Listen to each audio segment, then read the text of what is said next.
All right, we're going to tackle one of the biggest questions you can possibly ask. A question that stretches across billions of years of history, from the very first molecule all the way to the mind that's processing these words right now. The question itself sounds simple. When did intelligence begin? But the answer? Well, the answer is pretty much everything. So, to start, we have to zoom out. I mean, way, way out. Just try to imagine a perspective from the cold, quiet darkness beyond our solar system. Imagine an observer who's been watching for a very, very long time. From this vantage point, our observer has seen it all: the dawn of our planet, that first little spark of life, and yeah, even the very moment one of our distant, distant ancestors looked up at the night sky and actually wondered what it was. They've seen the whole story play out. So, after witnessing 4.5 billion years of existence, after seeing all of that unfold, there's one question that we, in our tiny little moment on this planet, ask of this timeless being. When did it all kick off? Was there a single moment? Some kind of magic spark? That's the mystery we're going to try to unravel today. To find our answer, we have to rewind, way back. I want you to picture an ancient, silent ocean, but it's stained rust red. The sky above isn't blue. It's a hazy salmon pink color from all the methane. And in this incredibly alien world, something is alive. Just a single, tiny bacterial cell. And right here, we see what you could call the very first act of intelligence. A photon of dangerous UV light smacks into a protein on the cell. Instantly, that protein changes its shape, which triggers the bacterium to move away. Sense, process, act. And just like that, a problem is solved. Danger is avoided, and its chances of survival just went up. Now, I know exactly what you're thinking. Come on, that's not intelligence, that's just a chemical reaction. And you know what? On one level, you are absolutely right. It is chemistry. But it's also so much more than that. This isn't just some random reaction, it's a response. It's a system actively working to preserve itself against chaos. And that right there is the key insight. This simple little loop, sensing the world, processing what it means, and acting to stay alive, that is the fundamental blueprint for everything that comes after. We call it life, but from that grand cosmic perspective, it's the very first flicker of intelligence in the universe.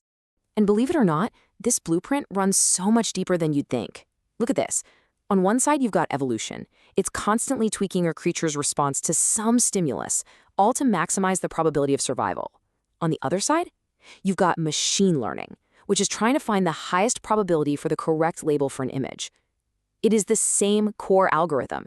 One uses death as its error correction, the other uses math, but at their heart, they are both just systems for making better predictions about the world. So how did we get from these simple problem-solving cells to, well, to us? For 3 billion years, not a whole lot happened, really. Life just kind of stayed simple.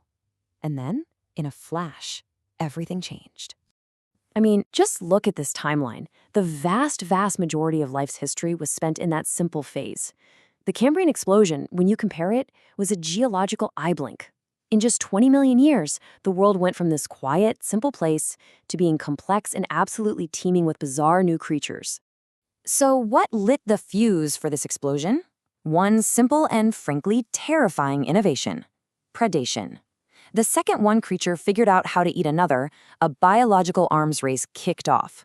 Suddenly, if you wanted to survive, you had to get smarter. You needed eyes to see the danger coming. You needed armor to protect yourself. And, of course, if you're the hunter, you need claws and venom to get past that armor. Intelligence wasn't a luxury anymore, it was a weapon.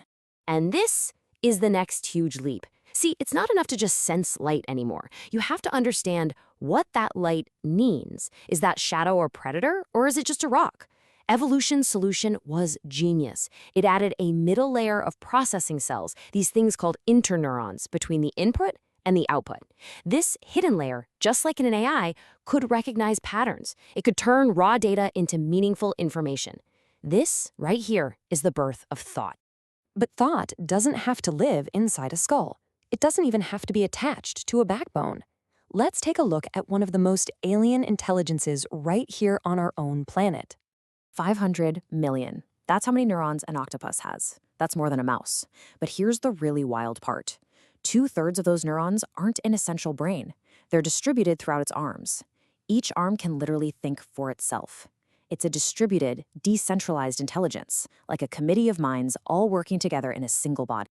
Okay, now let's take another massive leap. We're in ancient Sumer, around 3200 BCE.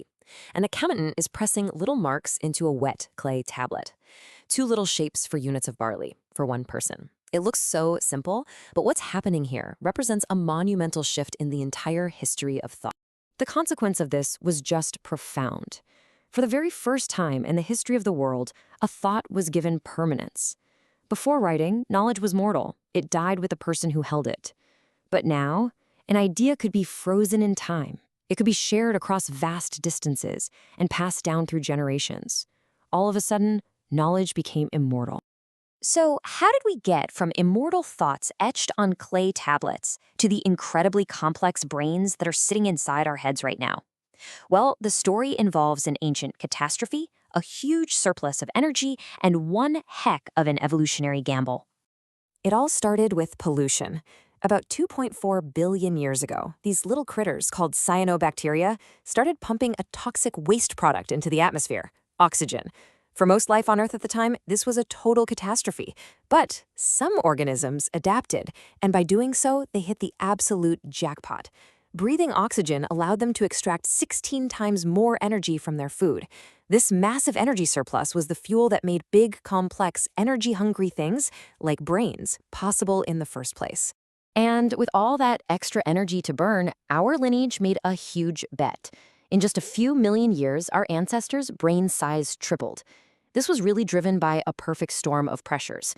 The climate was going haywire, which favored creatures that could adapt, and living in complex social groups created this kind of mental arms race. Our brains are incredibly expensive. They burn 20% of our calories. But in that specific environment, they became the ultimate survival tool. Which brings us all the way back to our original question. When did intelligence begin? And you know what? Maybe we've been asking the wrong question this whole time. Because the answer isn't a single point in time. It's a process. It's an unbroken chain of iteration. It started with a protein that could just sense light. That evolved into neurons that could process what the light meant. Those neurons became a cortex that could build a predictive model of the entire world. Then came language to symbolize that world, writing to freeze those thoughts, and now computers that can manipulate all those symbols on their own. Each step is built directly on the one that came before it. Let me leave you with one final story. A sand grandmother in the Kalahari Desert is pointing up at a cluster of stars, the Pleiades, and she's telling her grandchild an ancient story about them. That child knows nothing about astrophysics or gravity. She just sees a pattern in the sky, and she learns a story that gives that pattern meaning.